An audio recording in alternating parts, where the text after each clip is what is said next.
Number 18 क्या कह रहा है, दो लाइन दिया है और एक का इक्वेशन इतना है, एक का इक्वेशन इतना है। कह रहा है साबित करो, prove that both are intersecting, टकरा रहा है दोनों। तो अगर एक लाइन है और दूसरा है, टकराएगा, कोई ना कोई एक कॉमन पॉइंट बनाएगा कोई ना कोई एक कॉमन पॉइंट बनाएगा। That is for the intersection वाला पॉइंट है ना, इंटरसेक्टिंग पॉइंट। वही इंटरसेक्टिंग पॉइंट पता करने बोल रहा है। पहला बोला साबित करो कि इंटरसेक्ट कर रहा होगा, और दूसरा कह रहा है कि वो पॉइंट भी पता करो। अभी बात नहीं भी कर तो जरूरी नहीं है, पर फिर भी बात करेंगे। एक बात छोटा सा 2D ज्योमेट्री में देखो, अब अगर लाइंस पैरेलल है या तो नहीं पैरेलल है, 2D में ही हो ना। अगर लाइंस पैरेलल तो अच्छी बात है, अगर लाइन पैरेलल नहीं हुआ, थोड़ा भी तिरछा हो गया, तो कहीं ना कहीं आगे जाके क्या करेगा, वो मीट करेगा, इंटरसेक्ट करेगा। तो 2D ज्योमेट्री में बहुत बढ़िया है, या तो पैरेलल है और नहीं है तो इंटरसेक्टिंग। तो वहां सिर्फ इतना ही साबित करना है कि वो पैरेलल है कि नहीं। अगर पैरेलल हो गया तो इंटरसेक्ट नहीं करेगा, और पैरेलल नहीं हुआ तो इंटरसेक्ट पक्का करेगा। पर 3D में ऐसा नहीं है, क्योंकि 3D में क्या होगा, 3D में दो लाइन अगर पैरेलल है, ठीक है, नहीं है तो जरूरी नहीं कि इंटरसेक्ट करेगा। ऐसा भी हो सकता है, देखो 3D में देखो ये लाइंस आपस में पैरेलल नहीं है, फिर भी वो इंटरसेक्ट नहीं कर रहे, ठीक है।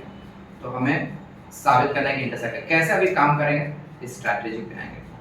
तो इस स्ट्रैटेजी पे जाने के पहले समझना है बात को, क्या करना है मुझे इस लाइन पर एक पॉइंट पता करना है, और इस वाले लाइन पर भी एक पॉइंट, ठीक है।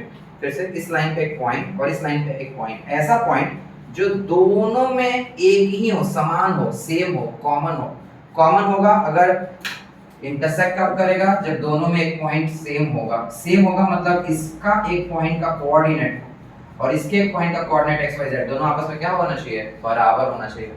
इंटरसेक्ट मतलब क्या होता है, एक ही जगह मिल रहा है, और एक ही जगह कब मिलेगा, जब दोनों में एक पॉइंट एटलीस्ट कॉमन होगा, यानी सेम होगा। तो सेम कब होगा, जब कोऑर्डिनेट सेम होंगे। तो ये पहले लाइन को हम इसको k मानकर, ठीक है, k अपने मन से मान ले। याद है किस तरह से हम किसी भी लाइन पर पॉइंट पता करते, याद है 1 * k, k+4। अगर ये नहीं मालूम है, पिछला क्लास का वीडियो ये देखो, लेक्चर, है ना। तो कितना हो गया, k+4, y कोऑर्डिनेट कितना होगा, -4k - 3, और यहाँ से z कोऑर्डिनेट कितना होगा, 7k - 1, है ना। उसी तरह से मैंने ये क्या पता किया है, मैंने एक पता किया एक पॉइंट कहाँ, पहले लाइन पर। k का मान बदलता जाएगा, नया नया पॉइंट मिलता जाएगा, लेकिन पहले लाइन पर। अब क्या है, हम क्या करेंगे, अब इसको कुछ l मान लेते हैं, क्योंकि k फिर से वही नहीं रेशियो मान सकते हैं। तो यहाँ पर भी निकालेंगे, क्या होगा, 2 × l, माइनस 1 हो जाएगा +1, x कोऑर्डिनेट आ गया, y कोऑर्डिनेट कैसे मिलेगा, -3l, +1 हो जाएगा -1, और 8 times that of l plus 10 हो जाएगा -10। ये क्या मिला है, any point on the second line, ठीक है। ये अलग अलग k के लिए पहले लाइन का पॉइंट, ये अलग अलग l के लिए any point on the second. अब मुझे क्या करना है, स्ट्रैटेजी याद करो, क्या करना था कि पहले लाइन पे पॉइंट पता कर लो, दूसरे का पता कर लो, और दोनों को क्या करा लो, सेम कराने की कोशिश करो। देखते हैं कि दोनों के कोऑर्डिनेट्स किसी k और l के लिए बराबर आते हैं कि नहीं आते हैं। तो if the 2 points are same, the 2 points are to be same, अगर दोनों पॉइंट्स को सेम होना है, सेम काहे के लिए, इंटरसेक्ट करने के लिए सेम होना पड़ेगा। तो सेम होना है तो x कोऑर्डिनेट, यहाँ पर का x coordinate should be equal to what, x coordinate. x coordinate को किससे इक्वेट कराएंगे, x से। y को किससे इक्वेट कराएंगे बाबू, y से। और देखो ना z कोऑर्डिनेट को किससे इक्वेट कराएंगे, z से। सही बात है कि नहीं। अगर इन दोनों का एक, जैसे इसका x है 1 तो इसका भी 1, इसका 2 है, इसका 2 है, इसका 5 है, इसका 5 है, यानी x कोऑर्डिनेट x है, y कोऑर्डिनेट y से, इसका 1 to 5 कोऑर्डिनेट आया, इसका भी अगर 1 to 5 आ जाएगा तो हम कहेंगे पक्के तौर पे सबूत मिल जाता है कि दोनों का एक पॉइंट कॉमन हो गया है, सेम हो गया है, यानी इंटरसेक्ट कर ही रहा होगा। तो मान ले रहे हैं कि अगर इंटरसेक्ट करना है, पॉइंट सेम होना चाहिए। पॉइंट सेम होने के लिए x कोऑर्डिनेट बराबर होना चाहिए, y कोऑर्डिनेट को बराबर होना चाहिए, और z कोऑर्डिनेट को बराबर होना चाहिए। क्लियर है तक? ओके, x कोऑर्डिनेट बराबर करा रहे हैं। इक्वेशन आया k - 2l = -3, इक्वेशन नंबर 1। इसको इक्वेट करा, -4k + 3l and this is 2, ठीक है। अब यहां से क्या करेंगे हम, गौर से देखो, इसको सॉल्व करने के लिए इसमें हम 4 से गुना कर देंगे। k - 2l - 3 है, और -4k + 3l + 2 = 2। ये तो सॉल्व तुम खुद से भी कर सकते हो, लेकिन देख लो, 4 से इसको गुना कर दो, 4 दूना 8, 4 से इसको भी गुना कर दिए, 4 के बराबर, यानी इक्वेशन 1 में हमने 4 से मल्टीप्लाई किया, this is the equation number 2। काय किए दोनों को अब जोड़ देंगे, k कैंसिल हो गया, क्या हो गया -5l -10 l is equals to 2, l का मान यहाँ से आ गया। सिंपली इक्वेशन 1 में पुट करने से हमें k का भी मान बाहर मिल जाएगा, k बराबर कितना हो गया 2l - 3, l जो कि 2 था कितना मिल गया हमें, k का मान आ गया 1, k becomes 1, ओके k का मान आ गया 1, तो k भी मिल चुका है, l भी मिल चुका है, l यहाँ पर है, k यहाँ पर है।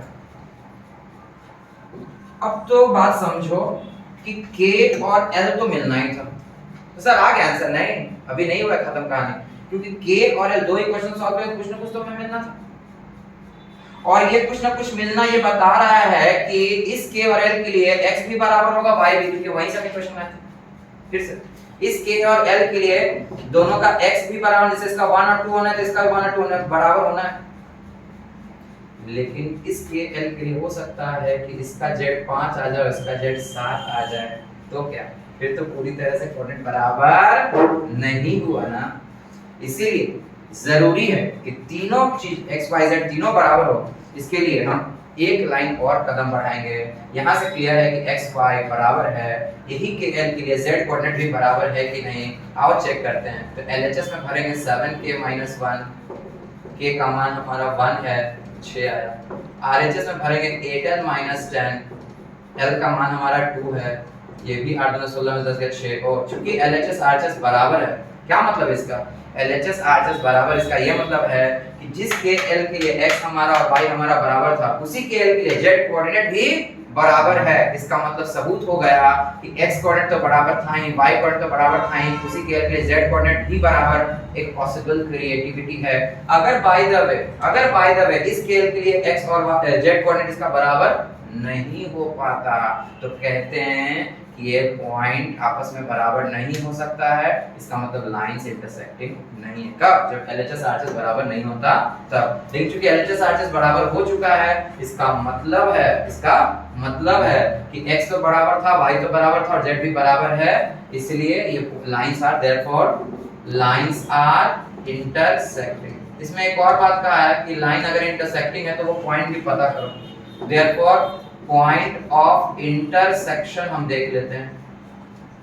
देखो पॉइंट ऑफ इंटरसेक्शन, तो पॉइंट ऑफ इंटरसेक्शन ये है कि ये भाई दोनों बराबर है, किसी से भी निकाल लो कोई दिक्कत नहीं है। तो मान लो उसी को इस्तेमाल करें, k + 4, ठीक है, जहाँ k का वैल्यू 1 रखेंगे तो 1 + 4 विल बी 5, 1 रखेंगे तो कितना हो गया -7, 1 रखेंगे तो 7 में से गया 6, and this is your answer. कोई दिक्कत है, तो दिस इज योर रिक्वायर्ड